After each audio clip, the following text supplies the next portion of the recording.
Fish keepers, हम जब aquarium की हॉबी में आते हैं ना, तो जब फिश टैंक हमको पहला हमारा फिश टैंक बनाना होता है, तो पहला चीज़ हमारे दिमाग में आता है कि ग्लास की क्वालिटी क्या होनी चाहिए या कैसी ग्लास होनी चाहिए।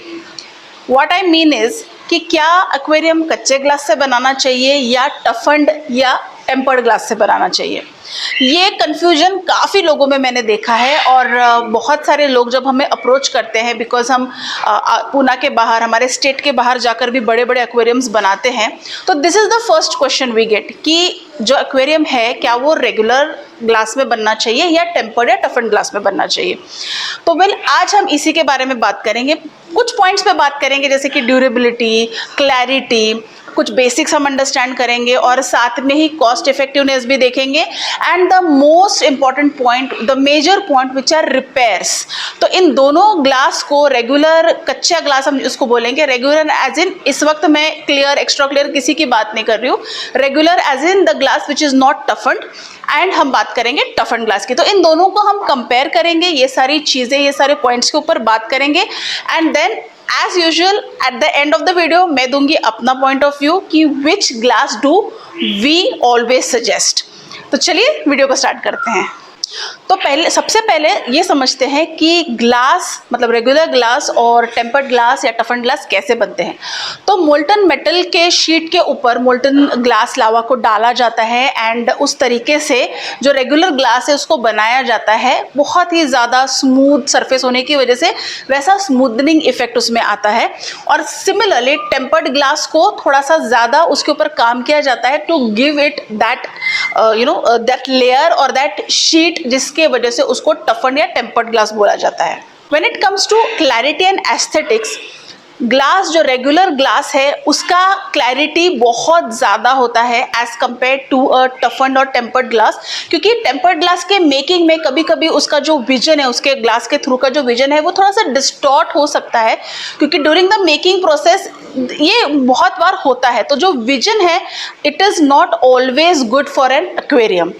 तो यहाँ पर हमारा जो रेगुलर ग्लास है ये एक पॉइंट जीत जाता है। जब हम बात करेंगे ड्यूरेबिलिटी एंड सेफ्टी की, तो toughen glass is much more stronger than a regular glass. लेकिन जब टफन ग्लास ब्रेक होता है तो ये शैटर हो जाता है बहुत सारे पीसेस में, ये टूट जाता है। तो ये क्रैक नहीं होता, ये पूरा शैटर हो जाता है। जैसे कि एक शीट है वो शैटर हो गई एकदम शुगर जैसे क्रिस्टल्स में। तो इसके वजह से this could be harmful for the aquatic life and the owner present in the house at that time. जब बात आती है कॉस्ट की, तो जो रेगुलर ग्लास है वो काफ़ी ज़्यादा इनएक्सपेंसिव है as compare to a tempered glass. Same size का टेम्पर्ड ग्लास का टैंक आपको काफ़ी ज़्यादा एक्सपेंसिव पड़ सकता है as compare to a regular glass. और अब लास्ट में हम जो पॉइंट डिस्कस करने वाले हैं वो बहुत ही ज़्यादा इंपॉर्टेंट पॉइंट है, क्योंकि इसी पॉइंट पर ये डिपेंड करेगा कि कौन सी ग्लास आपको आपके एक्वेरियम के लिए यूज़ करनी है। तो लास्ट हमारा जो पॉइंट है वो रिपेयर्स का पॉइंट है। लेट्स से अगर आपके फ़िश टैंक में आपको सम्प के लिए, प्लम्बिंग के लिए होल करना है, या अगर आपके फ़िश टैंक को मतलब किसी भी वजह से आपको ग्लास में कोई होल करना है, तो ये आप टेम्पर्ड ग्लास में नहीं कर सकते, टफन ग्लास में नहीं कर सकते, क्योंकि द मोमेंट आप ड्रिल उसको लगाएंगे तो ग्लास शैटर हो जाएगा। ऑन द सेम साइड, जब भी आपको आपके लिए, आपके टैंक के लिए सम्प के लिए होल करना है या किसी भी वजह से आपके ग्लास में होल करना है, रेगुलर ग्लास में आप बिना टेंशन के होल कर सकते हैं और उतना साइज़ का होल हो जाता है। एंड आप उससे सम्प कनेक्शंस कर सकते हैं, सम्प प्लम्बिंग्स कर सकते हैं, या अगर आपको ओवरहेड बाहर जैसे यूएस वगैरह में ओवरहेड सम्प रेडीमेड मिलते हैं, अगर उसको आपको किसी को लगाना है तो बहुत ही आसानी से आप इस ग्लास में होल कर सकते हैं। लेकिन अगर यही आपने टेम्पर्ड ग्लास का टैंक बनाया, टफन ग्लास का टैंक बनाया, तो बहुत ही ज़्यादा ये चीज़ मुश्किल हो जाती है। सिमिलरली लेट्स से अगर आपका एक रेगुलर ग्लास से बना हुआ टैंक है और उसका टैंक का एक साइड की ग्लास क्रैक हो गई, तो उसको रिप्लेस करना, उसको रिपेयर करना बहुत आसान होता है when you compare it with a टफन glass. क्योंकि टफन ग्लास में सबसे पहला जो माइनस पॉइंट है, ये माइनस पॉइंट भी है और ये प्लस पॉइंट भी है। तो ये जब हम रिपेयर कर रहे होते हैं तो definitely it's a minus point, because ये पूरा चूरा हो गया है। अब वो चूरा वहाँ से निकालना, साथ ही बाकी के जो ग्लास है उनको कट करके निकालना is a very very very risky thing as compare. अगर हम रेगुलर ग्लास में देखेंगे तो बहुत आसानी से आप सिलिकॉन निकाल सकते हैं एंड आप उस जो ग्लास है उसको रिपेयर कर सकते हैं। लेकिन टफन ग्लास में ये बहुत ही ज़्यादा रिस्की काम हो जाता है। तो डेफिनेटली ये आप समझना चाहेंगे, जानना चाहेंगे कि फिर टफन ग्लास कहाँ यूज़ होता है। तो टफन ग्लास यूज़ होता है हमारी जो 4 व्हीलर्स होती है उनका जो सामने का जो ग्लास है, शीशा है, that is made up of टफन glass. कुछ कुकवेयर्स होते हैं, जैसे ग्लास के ये होते हैं, आपने देखा होगा किसी पैन के ऊपर का ढक्कन होता है वो बहुत बार टफन ग्लास से बनाया जाता है।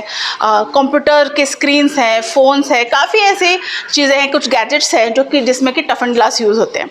लेकिन when it comes to aquariums, टफन glass is not always the good option. You can also think about the regular glass in that case. मेरा पॉइंट ऑफ व्यू आप अगर जानना चाहेंगे तो मैं आपको यही सजेस्ट करूँगी कि आप जो मर्जी जितना भी बड़ा आप एक्वेरियम बनाएं। जैसे आप हमारे साथ, हम ब्लेसिंग्स की एक फैमिली है तो आप जानते हैं कि हमने 8 फीट के टैंक्स बनाए हैं, 10 फीट के टैंक्स बनाए हैं, 20 फीट के टैंक्स बनाए, लेकिन मेजरली हमने टफन ग्लास नहीं यूज़ किया है। We have always use the regular glass. हाँ, रेगुलर ग्लास में we have given them a better quality, जैसे clear, extra clear, Taiwan automotive etcetera. But toughen glass, tempered glass हम यूज़ नहीं करते, हम रेकमेंड नहीं करते। ऑल्दो ऐसा हो सकता है कि आपके पर्सनल एक्सपीरियंसेस ऐसे होंगे कि आपने टफन ग्लास में काम किया है, टेम्पर्ड ग्लास में काम किया है, एंड थैंकफुली लकीली आपके साथ ऐसा कुछ हादसा हुआ नहीं है। बट ऐसा नहीं कि नहीं हो सकता। सो अगर आप एक बड़ा टैंक बनाना चाहते हैं या आप एक एक्वेरियम के लिए जाना चाहते हैं तो टफन ग्लास या टेम्पर्ड ग्लास यूज़ करने की ज़रूरत नहीं है। You can go for a regular glass, but वो रेगुलर ग्लास भी अच्छा होना चाहिए। तो फिश कीपर्स, आई होप कि आपके जो सवाल थे उनके आंसर्स हमने दे दिए हैं। और कुछ आपके अगर फ़िश कीपिंग की हॉबी को लेकर सवाल होंगे तो ज़रूर मुझे कमेंट सेक्शन में बताइए। एंड इस वीडियो को एक लाइक दीजिए, चैनल को सब्सक्राइब कीजिए, इंस्टाग्राम पे हमें फॉलो कीजिए। इंस्टाग्राम पे हम बहुत ही जल्दी 50K होने वाले हैं, तो इंस्टाग्राम पे हमें फॉलो कीजिए। एंड स्टे ट्यून्ड बिकॉज जल्दी वापस आऊँगी ऐसा ही एक अलग वीडियो लेकर। तब तक के लिए happy fish keeping, take care and bye.